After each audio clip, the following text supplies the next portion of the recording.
Huwa bisyuhudi rabbiha wa ihtijabiha.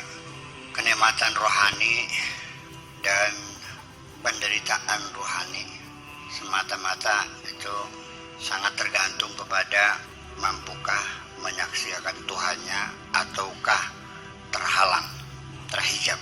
Artinya bahwa rohani kita ini bahagia atau sengsara tergantung bisa ketemu atau beli. Ya. Saya kira apalagi yang mengingkari, yang percaya pun juga tersisa juga kalau nggak bisa ketemu tuh.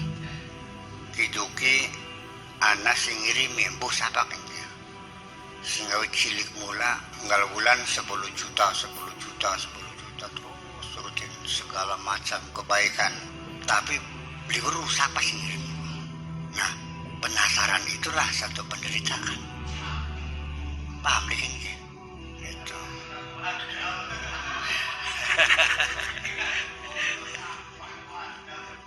Tulis yang aneh maning, anak sing beli pengen ketemu. Ada sampai pengen ketemu beli. Laman besok ternyata mong sih. Mong sih. Wis pengen beli ketemu, bagian duitnya bener. Ya, itu persoalannya. Wadzalika ba'da takhallusya min 'alamil ashbah. Hal itu setelah rohani kita ini bisa terbebaskan dari alam benda, min 'alamil ashbah, dari alam materialis. Wa taraqiha ila 'alamil arwah, dan sudah mampu meningkatkan diri ke tingkatan alam rohani. Fayakunu hina idzin, sehingga dengan demikian maka naimuha, kenikmatan rohani itu ruhul wisal, itu adanya persambungan, warehanul jamal, dan surga keindahan, wa azabuha ihtijabuha ala syuhudi zalikal jamal, tersiksanya itu, penderitanya itu adalah terhalang, terhijab, tidak mampu melihat keindahan itu. Wa ba'daha anil kabiril muta'ali, dan setelah itu juga tidak bisa melihat, mengerti kebesaran Allah dan ketinggian Allah. Wa hadzal amr hasilun fi darid dawam syama'il anam. Ini terjadi di alam dunia ini, fi darid dawam, di syama'il anam, di tempat kelanggengan untuk seluruh umat manusia. Li'annahu tamayyazal haqqu min al-batil, karena dibedakan antara hak dan batil. Wa arafa kullu wahidin maswahu wa mustaqarrahu, semua orang akan tahu tempat tinggal dan tempat kembalinya. Fa ahlul jinan ahassu biridha wa ridwan, ahli surga merasakan senang dan ampunan. Fahum alimuna biqurbil haqqi minhum wa ridhahu anhum, mereka sadar betul, mengerti betul dengan kedekatan yang maha benar dan ridha Allah terhadap mereka. Walakinnahum mutafawituna fil ilmi, tetapi mereka berbeda, berpangkat-pangkat dalam pengetahuannya. Faminhum man ya'lamu min wara'i rida, ada yang tahunya dari belakang tabir. Faminhum man ya'rifu dakhilar rida, dan sebagian lagi yang tahu dari dalam tabir, di luar tabir, dari dalam tabir. Yang sejaban yang selimut, yang sejeroneng selimut. Wa fil Bukhari, wa ma baina nasi wa baina an yanzuru ila rabbihim illa ridaul kibriya ala wajhihi fi jannati adn. Beda jarak antara manusia dengan kemampuan mereka melihat Tuhannya tidak lain hanyalah persoalan selimut kesombongan, ala wajhi, di atas wajah Allah, fi jannati adn, di surga Aden.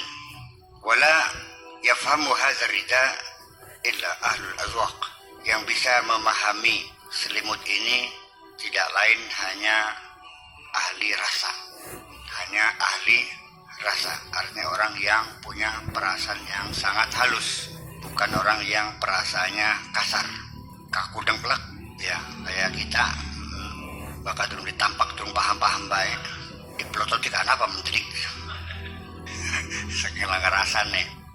Wa amma ahlun nar fa ahassu bil bu'di min al wahidil qahar. Ahli neraka itu merasakan akan kejauhan dirinya dari Allah yang Maha Esa dan Maha Memaksa. Fatadha'afa 'adzabuhum fi daril bawar, maka berlipat gandalah siksa mereka di dalam hari akhirat nanti. Persoalan melihat dan tidak melihat. Tidak melihat merupakan siksa, dan mampu melihat itulah satu kebahagiaan dalam rohani kita.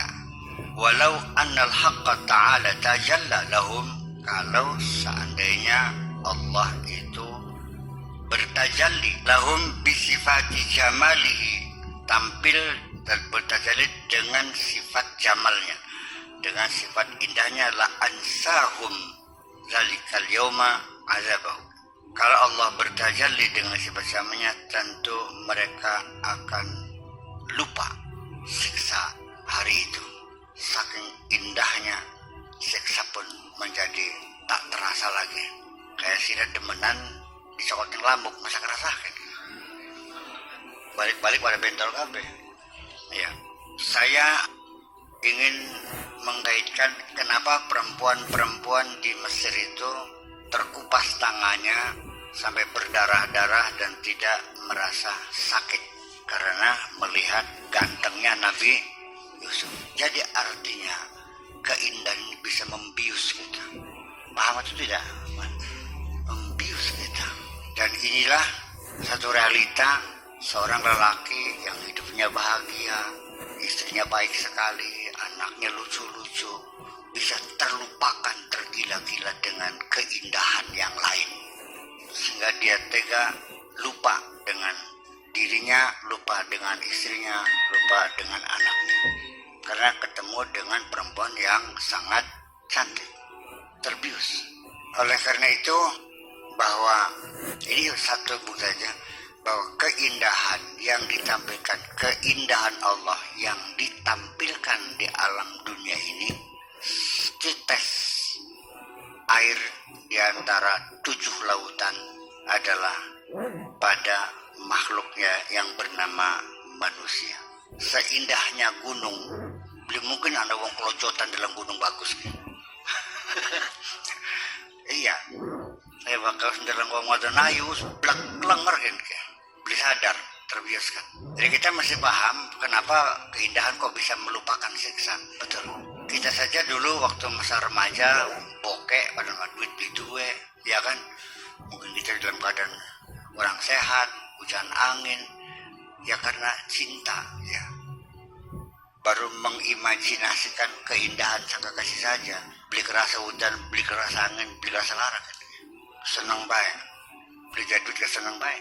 Nah ini maksud saya ingin menjelaskan bahwa indah melupakan segala-galanya. Keindahan itu bisa melupakan segala-galanya. Walau anna ta'ala ihtajaba an ahli jannati ladaqa alihim fasihul jinan. Kalau Allah itu tidak bertajalli atau ahli surga tidak mampu melihat Allah, maka luasnya surga itu akan terasa sempit bagi mereka. Walan qalaba na'imuhum, bukan lan qalaba, walan qalaba na'imuhum nikmatan wa azaban. Dan kenikmatan mereka akan berubah menjadi nikmah dan menjadi azab, menjadi siksaan dan menjadi penderitaan. Itu di surga nanti. Amma man kana fi dari dunya, adapun orang yang masih ada di alam dunia ini, arifan, kenal Allah, fala yahtajibul haqqu ta'ala anhu, maka Allah tidak berhijab, tidak terhalangi dari dia tadi. Kama